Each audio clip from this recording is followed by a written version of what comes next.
सबसे पहले आप सबको नमस्कार और प्रणाम। आप विद्वान वर्ग से आते हैं, चाहे रूस की क्रांति हो या फ्रांस की क्रांति हो, उस क्रांति में आपकी भूमिका अहम रही थी। लोगों को जगाना, सही मार्गदर्शन देना और निरंकुश राजवंशों से मुक्ति दिलाना और जनता के अधिकार जनता को मिले, इसकी शुरुआत आपने की है।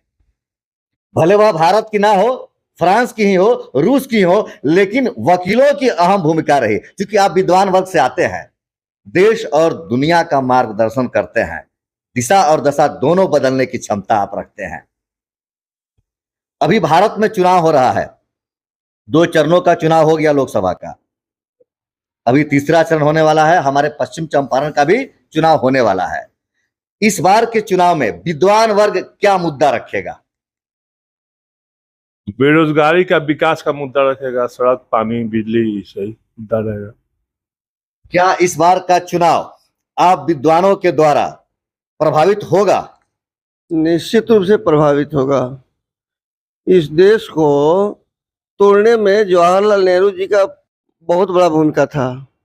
अभी जो है कांग्रेस का जो सिस्टम है, कांग्रेस का जो नीति है, वो देश में 20 वर्षों के बाद लोगों को समझ में आती है कि इस देश को तोड़ने में उनका किस तरह से दिशा जा रहा है। हिंदू सक्सेशन एक्ट में 2005 में जो बदलाव हुआ है, उसका परिणाम 20 वर्ष के बाद दिखाई देगा कि जब हिंदू के बच्चे आपस में लड़ेंगे, क्या इस देश में रहने वाले मुसलमान और क्रिश्चियन इस देश के नागरिक नहीं है? क्या उनके संपत्ति में बेटा और बेटी का अधिकार बराबर नहीं है? मोदी जी का दिशा देश के निर्माण के लिए है, इसलिए उन पर हम लोग विश्वास करके उनको मत देंगे। मतलब आप मोदी जी की किन बातों पर विश्वास करते हैं? क्या लगता है कौन सा दिशा? मोदी जी राष्ट्र हित, देश हित, जनता के हित में काम कर रहे हैं, इसलिए उन पर ट्रस्ट है। उनको हम लोग निश्चित रूप से वोट देंगे। कुछ उनके किए गए कार्यों को बताइए जिस पर आपने ट्रस्ट किया हो, या लोग हमें लोग देख रहे हैं तो लोगों तक यह मैसेज जाना चाहिए कि उन्होंने कौन सा कार्य किया है। उन्होंने 10 वर्षों में क्या नहीं किया है, नहीं, आप कुछ बताएं। उन्होंने 500 वर्षों की जो गुलामी थी, राम मंदिर का निर्माण करवाया। उन्होंने 370 को हटाया, मतलब 370 और राम मंदिर, ये 2 उपलब्धि 10 वर्षों में आपने दिया मोदी जी। उपलब्धियां तो बहुत है, लेकिन यह बहुत बड़ी उपलब्धि है। आपको मैंने मौका दिया कि आप मोदी जी के कार्यों को बताएं 10 वर्षों का, तो आपने 2 कार्य बताया। नहीं, उन्होंने देश का सम्मान बढ़ाया है। उनका दर्जा अभी विश्व के नेता में है। उन्होंने विकास के लिए क्या नहीं किया? घर घर बिजली पहुंचाया, घर घर सड़क का निर्माण कराया और लोगों में आत्मसम्मान जागृत किया है। और विश्व में हिंदुस्तान के लोगों का जो है आत्मसम्मान बढ़ा है। इससे बड़ा क्या चीज हो सकता है? बेरोजगारी बढ़ी है, युवा बेरोजगार हो रहे हैं, सड़कों पर घूम रहे हैं, महंगाई आसमान छू रही है। अजय कांत मिश्रा, अधिवक्ता बेतिया कोर्ट में है। बेतिया सिविल कोर्ट पे। अच्छा, आज विद्वानों की टीम बैठी है, किशन होटल में हम सब हैं और सभी विद्वान यहाँ बैठे हैं, समाज के दिशा निर्देश करने के लिए तैयार है।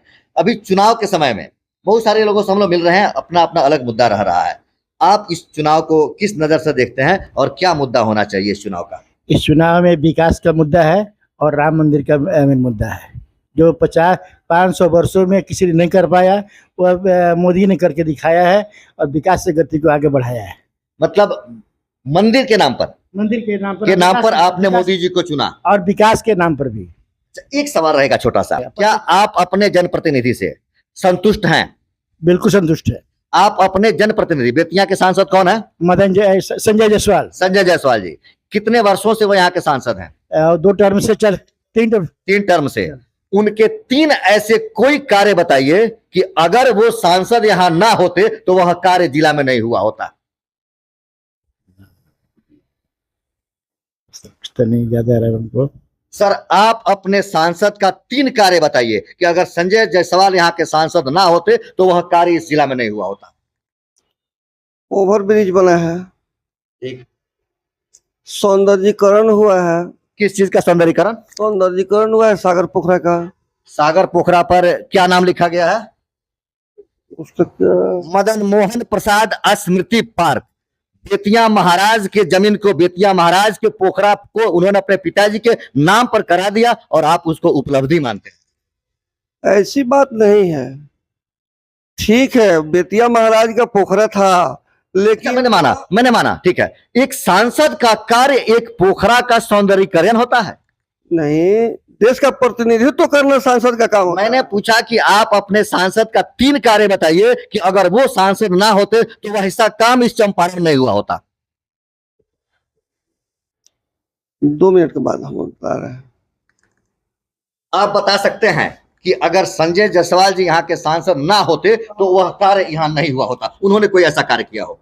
देखिए, ऐसे बहुत सारा है। जैसे मेडिकल कॉलेज की जो बात है, कहीं ना कहीं चर्चा जब उठाते नहीं है तो वो आएगा नहीं। मेडिकल कॉलेज चनपटिया के विधायक चंद्रमोहन राय जी जब स्वास्थ्य विभाग में थे, यह उनकी देन है। बिल्कुल देन है, लेकिन वो तो बीजेपी के नहीं ना, बीजेपी के विधायक थे। मैंने सांसद की बात पूछा। सांसद, देखिए सांसद का संसदीय क्षेत्र में बहुत सारा कार्य है। जैसे विभिन्न जगहों पर, जैसे मेडिकल कॉलेज मैंने कहा, मैं सब चीज समझ रहा हूँ। हाँ। वह मेडिकल कॉलेज चंद्रमोहन राय जी की देन है। आप इनके 3 कार्य बताएं। और इनके द्वारा तो मानिए कि ये यहाँ पे जैसे ओवर ब्रिज वाली बात हमारे भैया ने, ठीक है, ओवर ब्रिज, एक सड़क पर ओवर ब्रिज, एक विधायक भी बनवा सकता है। देखिए विधायक के ओवर ब्रिज इतना बड़ा कार्य नहीं हुआ कि जो हम जोड़े कि वह कार्य किसी और से नहीं हो सकता था। पुलिया, सड़क, नाला, यह सब एक मुखिया भी करा सकता है, एक वार्ड पार्षद भी करा सकता है, विधायक भी करा सकता है। एक सांसद का वो कार्य कि उसके दम पर अगर वो नहीं होता तो वह कार्य यहाँ नहीं हो सकता था, वह उसकी उपलब्धि मानी जाएगी। पुलिया, ये एक बात और है, इसमें आइडिया भी तो आनी चाहिए।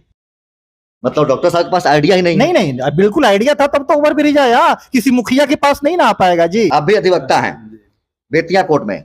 बेतिया, हाँ बेतिया। क्या नाम हुआ आपका? कृपा सिंधु जी, कृपा सिंधु। कृपा सिंधु जी हमारे एडवोकेट है बेतिया कोर्ट में। आपका अभिनंदन और स्वागत है।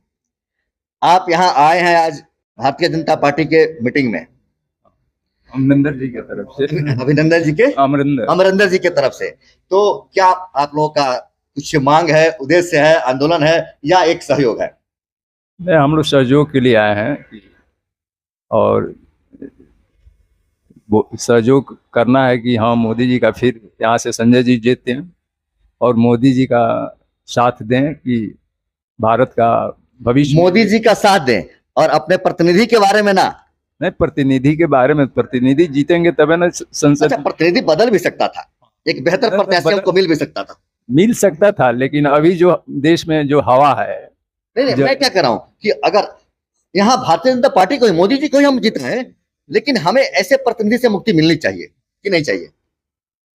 नहीं, अभी तो मोदी जी के ही नाम पर, मोदी जी के ही नाम पर हम भारतीय जनता पार्टी किसी और प्रत्याशी को दे सकते थे। मेरा कहना यह है। टिकट उन्हीं को मिला है तो मोदी मोदी सिपाही किसको बनाए अपना? हम जो भी जीते सिपाही होगा उसको हम वोट देंगे और उसको मजबूत बना के यहाँ से भेजेंगे वहां सांसद।